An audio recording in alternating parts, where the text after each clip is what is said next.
అందరికీ నమస్కారం. ఫిషింగ్ హార్బర్లో గత కొద్ది రోజుల నుంచి ఒక సమస్య చాలా గట్టిగా వెంటాడుతుంది.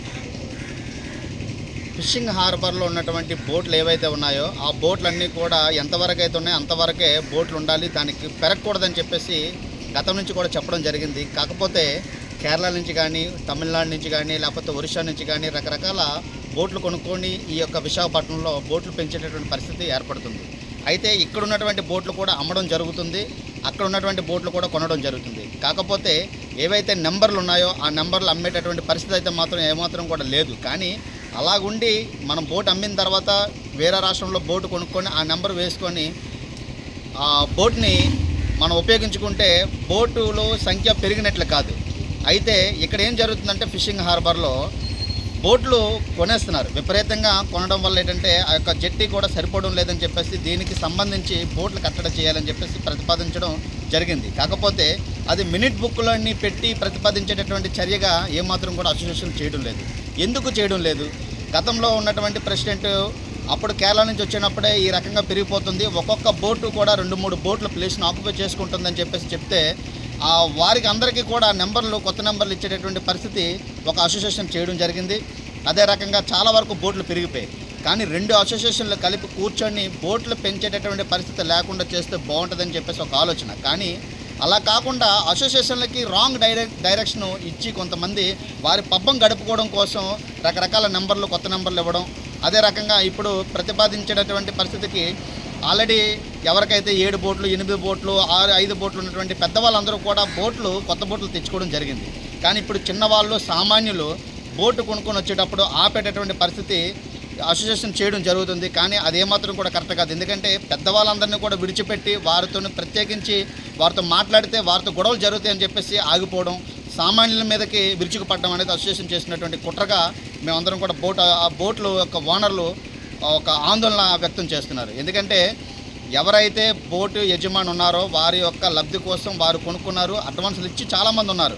వారందరికీ కూడా కొంత టైం అనేది మనం పెట్టి 2 అసోసియేషన్లు ఉన్నాయి, 3 అసోసియేషన్లు ఉన్నాయి, కలిపి కూర్చొని మినిట్ బుక్లోని ప్రతిపాదించి 3 అసోసియేషన్లు కలిపి 3 అసోసియేషన్ల యొక్క కోర్ కమిటీ వాళ్ళు కూర్చొని ఇక్కడి నుంచి ఎవరు కూడా బోట్లు తేకూడదు, ఇక్కడితో మేము కట్టడి చేస్తున్నామని చెప్పేసి ప్రతిపాదిస్తే బాగుంటుంది తప్ప ఇలాంటి అభివృద్ధి పనులు చేయకుండా వారి లబ్ధి కోసం రకరకాలుగా వారికి డబ్బులు డిమాండ్ చేయడము, లేకపోతే ఇంకేదో వారి దగ్గర మంచి పేరు పోతుందనో ఇలా రకరకాలుగా ఇది చేస్తున్నారు తప్ప ఈ యొక్క ఫిషింగ్ హార్బర్ని డెవలప్మెంట్ చేసే పరిస్థితి అయితే మాత్రం ఏమాత్రం లేదు.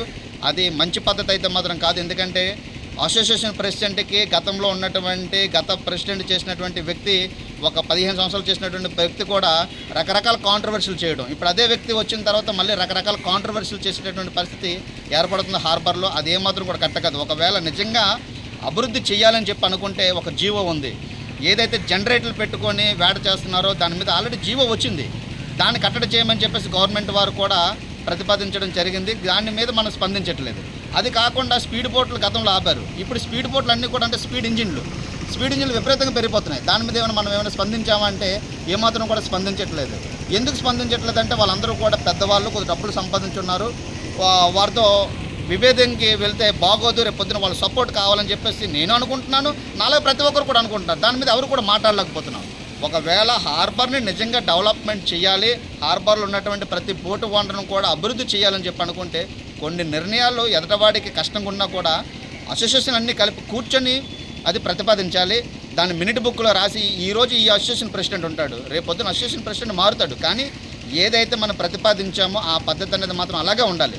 అంతే తప్ప అసోసియేషన్ మారే ప్రతిసారి కూడా తీర్మానాలు మారడం, అసోసియేషన్ మారే ప్రతిసారి కూడా అసోసియేషన్ ప్రెసిడెంట్ మారే ప్రతిసారి కూడా ఉన్నటువంటి రూల్స్ అండ్ రెగ్యులేషన్స్ మార్చేటటువంటి పరిస్థితి అయితే మాత్రం కరెక్ట్ కాదు. ఎందుకంటే హార్బర్ని డెవలప్మెంట్ చేయాలనుకుంటే ఎవరైతే అసోసియేషన్ ప్రెసిడెంట్లుగా ఉన్నారో వారు సొంత నిర్ణయంగా తీసుకొని కలుపుకొని వెళ్ళేటటువంటి పరిస్థితిని ఏర్పరచుకొని ఒక మంచి నిర్ణయాలు తీసుకుంటే బాగుంటుందని చెప్పి నా యొక్క విన్నపం. ఎందుకంటే నేను ఒక బోటు యజమానిగా ఉన్నాను కాబట్టి ఇక్కడ ఉన్నటువంటి చాలామంది బోటు ఓనర్లు అడ్వాన్సులు ఇచ్చున్నారు, నష్టపోతారు. ఏదైనప్పటికీ కూర్చొని సమస్యను పరిష్కరించే దిశగా చేయాలి తప్ప దీన్ని కాంట్రవర్సీ చేసి కొంతమంది రకరకాలుగా దీన్ని కీ తిప్పి వదులుతున్నారు. అదేమాత్రం కూడా కరెక్ట్ కాదు. ప్రతి ఒక్కరు కూడా ఆలోచన చేయండి. ఎందుకంటే ఒక నిర్ణయం తీసుకుంటే నిర్ణయానికి అందరూ కట్టుబడి ఉంటారు, కానీ నిర్ణయం ఒక్కటి తీసుకోవడం కాదు. 3 అసోసియేషన్లు ఉన్నాయి, 3 అసోసియేషన్లు తీసుకుంటే, లేదా 2 అసోసియేషన్ల 2 అసోసియేషన్లు కలిపి తీసుకోండి. అంతేగాని నీదొక నిర్ణయం తీసుకుంటే మాత్రం అది కరెక్ట్ అయిన పద్ధతి కాదని చెప్పి నాకు ఆలోచన. ఎందుకంటే దీన్ని లేట్ చేసే కొద్దీ ముదురుతుంది. ఎందుకంటే ఈ రోజు నువ్వు ఆపాలంటున్నావు, రేపొద్దున ఇంకోటి తేవాలంటాడు. ఆ రకంగా ఉన్నటువంటి పరిస్థితి మాత్రం ఈ హార్బర్లో చేయడం బాగోదని చెప్పేసి నాకు ఆలోచన. ఎందుకంటే కొంతమంది వచ్చి దీన్ని కాంట్రవర్సీ చేసి వారి యొక్క లబ్ధి కోసం, వారి యొక్క ఉనికి కోసం వారు ఏదో చేయాలని చెప్పి చూస్తున్నారు. అదేమాత్రం కూడా అసోసియేషన్ ప్రెసిడెంట్లు తోవ ఇవ్వకుండా, జనరల్ సెక్రటరీలు కూడా ఆలోచన చేసి తోవ ఇవ్వకుండా చేస్తే మంచిదని చెప్పి నాకు ఆలోచన. జై హింద్, భారత్ మాతాకి జై.